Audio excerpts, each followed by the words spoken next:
Good evening. I know that we've been here a little bit, and I'll try to keep it brief as I can so we can get into the meat of the questions. And first off, I want to say thank you, Linda, for hosting this.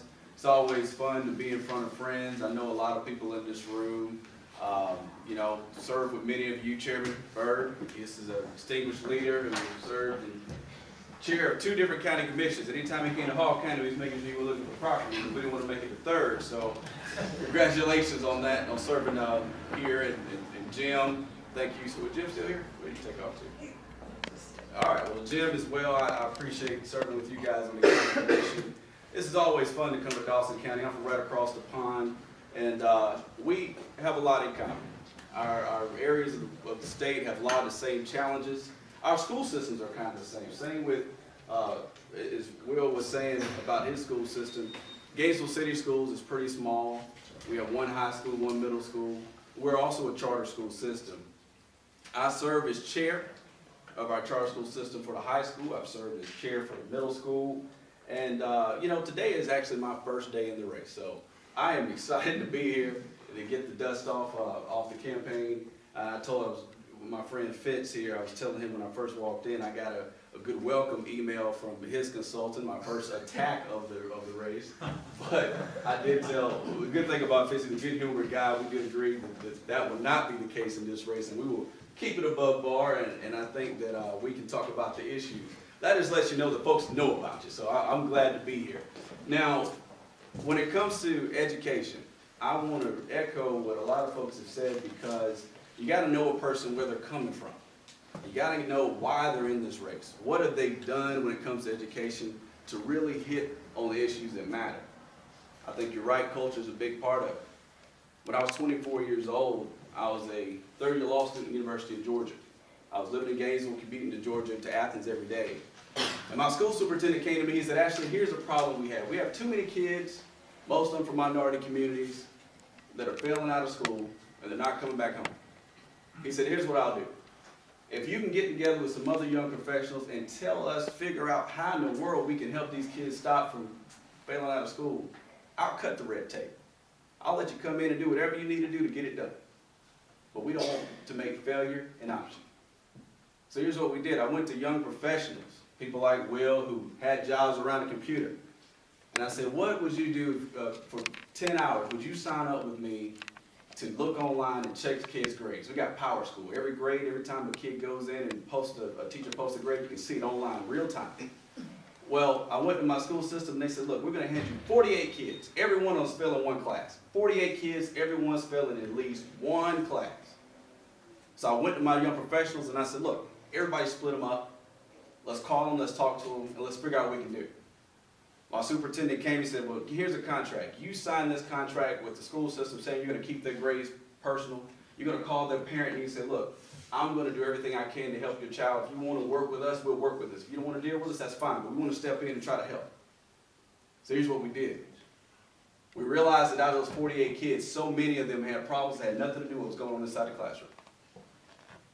We had a young man who we noticed had 3 zeros in 1 week. Why? Because his lights had been out all week long. Parents couldn't afford to pay the bill. So I had a young man who would get up early in the morning and take him to school and make sure he got his homework done before school started. And I'll be honest with you, sometimes it was less than that. Sometimes we had a 9th grader who had 2 or 3 zeros, and one of my volunteers would call him and say, "Well, why you got all these zeros?" He said, "Well, I honestly just forgot to turn it in." Silly stuff. But these are 9th graders. These are 9th graders that the mom is not telling them or the dad's not telling them, they just forget. So we called the mom and said, "Johnny didn't turn in those 2 homeworks that he should have turned in." And then mom jumps on top of that, and I'm going to tell you, in 8 weeks, we took 48 kids that were failing at least 1 or more class. We got done 0. You know why? Because you put parental involvement, you took quality people in the community who cared, and we were to fix the problem. It didn't cost us a dime, but failure wasn't an option. That's why I'm running.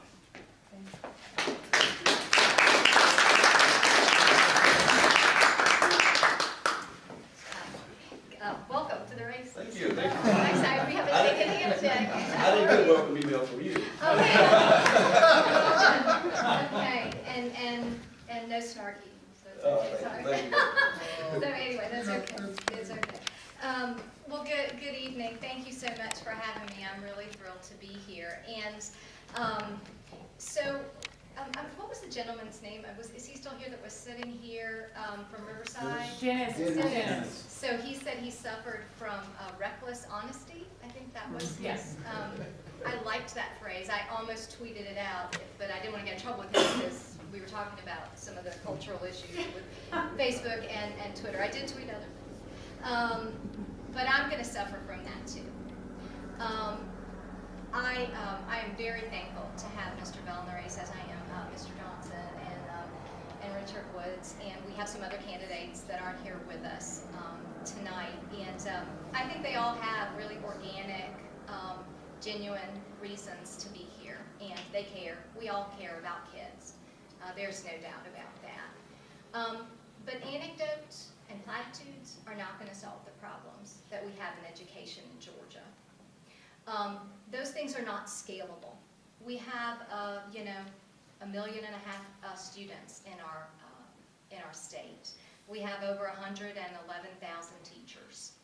Okay, we have a large entity to deal with in the Department of Education. It is the single largest expenditure of our state budget. Before I was involved in education policy, education finance, I was an actuarial consultant. So I'm a numbers gal. That's what I do. My undergraduate degree is in economics. I'm a numbers person. And they call economists and economics the dismal science. Well, there's a good reason for that. We're not pessimists, though. I think we're realists. And so again, here's my reckless honesty for you. We have to get real. So we do have to acknowledge we sort of have two different education systems in our state. We have some places like right here in Dawson County that are getting it right. And I really enjoyed speaking with Mr. Wade and hearing him speak here at the panel. I've taken notes on things he said, and thank you for sharing your thoughts. And I tweeted your graduation rate because I'm quite proud of that, actually. And one of the things, and I know Fitz has heard me say it a gazillion times, and Mr. Bell, welcome to the show, but I will say it for you all here, and I'm going to tell you why I think it's important. Every state that borders us has a higher graduation rate, and it's that 4-year cohort.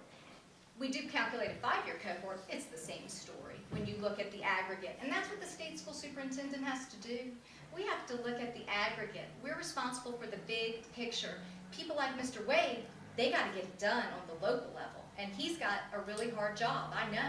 I served on the school board. I found $54 million of deceptive budgeting practices that wore away the accumulated cash reserves of the 3rd largest school district in the state. That affected you here. And I'll prove it to you in a little bit, and we'll tell you how you're connected to that. But we have the lowest graduation rate of every state that borders us. Mississippi's higher too. Louisiana's higher too. Texas is higher too. And every state that borders us spends less per pupil to get that graduation rate. So does Mississippi. So does Texas. I'm not advocating for cutting and slashing the budget, but I will tell you, we have to realign how we're spending our money because it is not being used for direct instructional purposes.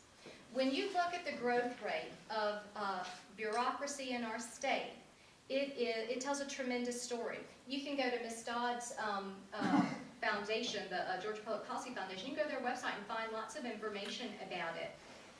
There's a study done by Georgia's own Dr. Ben Scafidi, and it will tell you that between 92 and 09, we had a 41% increase in student enrollment in the state of Georgia. And at that same time period, we had a 74% increase in spending on administrators and non-teaching staff.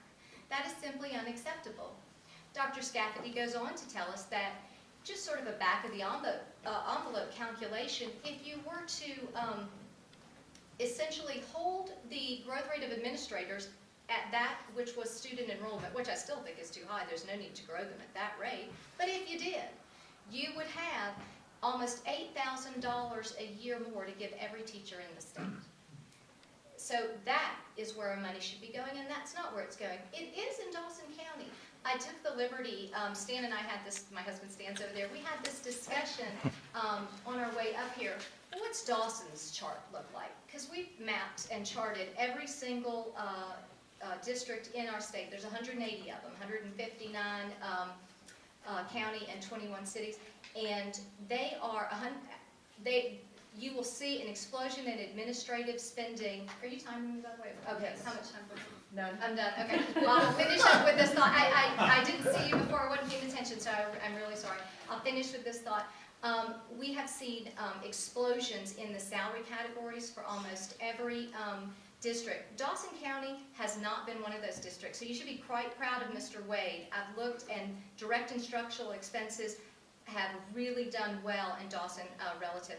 My plan is called FOCUS, stands for Financial Integrity, Opportunities and Choice, Consequences, upgrading our funding formula, we'll talk about that more, Mr. Wade, and strong standards for Georgia, which is not Common Core. We must reject those, and I'm sure we'll talk more about that later. Thank you for having me.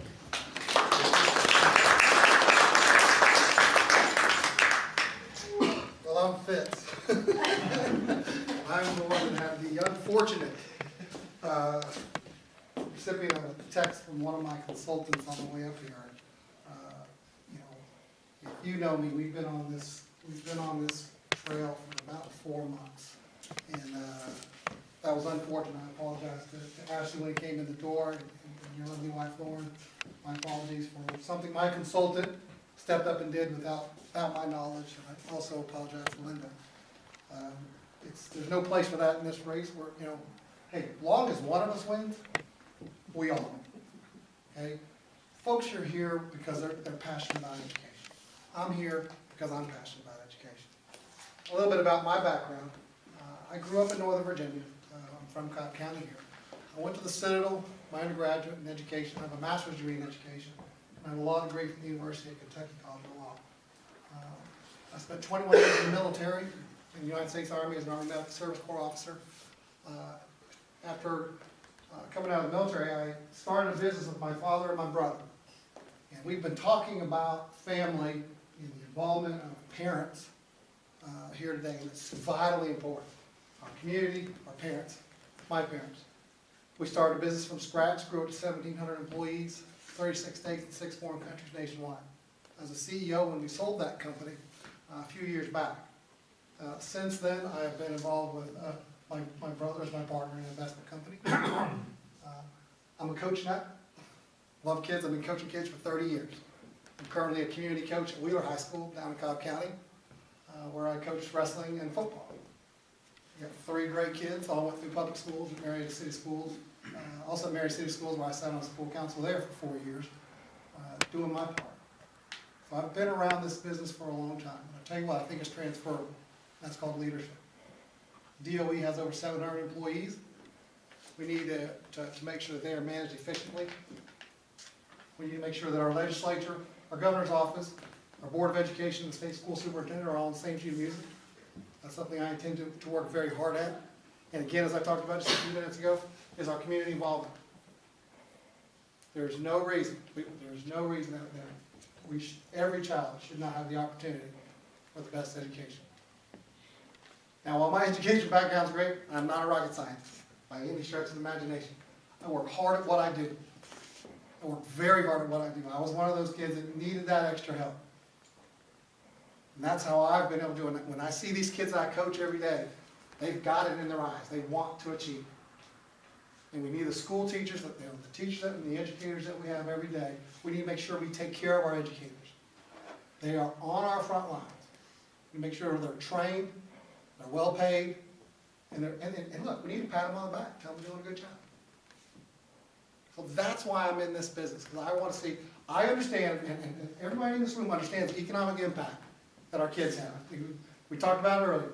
We educate them on the front end so we don't deal on the back end with crime, jails, drugs, alcohol, you name it. So it's vitally important to our economic impact. The last thing I'll tell you this is we know that when we're parents, we say, well, if we have to move somewhere, the first thing that comes to our head is what are the schools like? Okay? What are the schools like? If that community is taking care of that school, the economic impact goes right back into the community. So I know that if we get energized, we energize our communities, and we get guys like Mr. Wade there that are doing a fantastic job, get energized and excited about making sure their schools are number one, or right there at the tippy top, their whole community, it impacts their whole community economically. And that's what we need to do out there. So I appreciate your time. Thank you for inviting me up here, and we'll get to some meeting questions. Thanks again.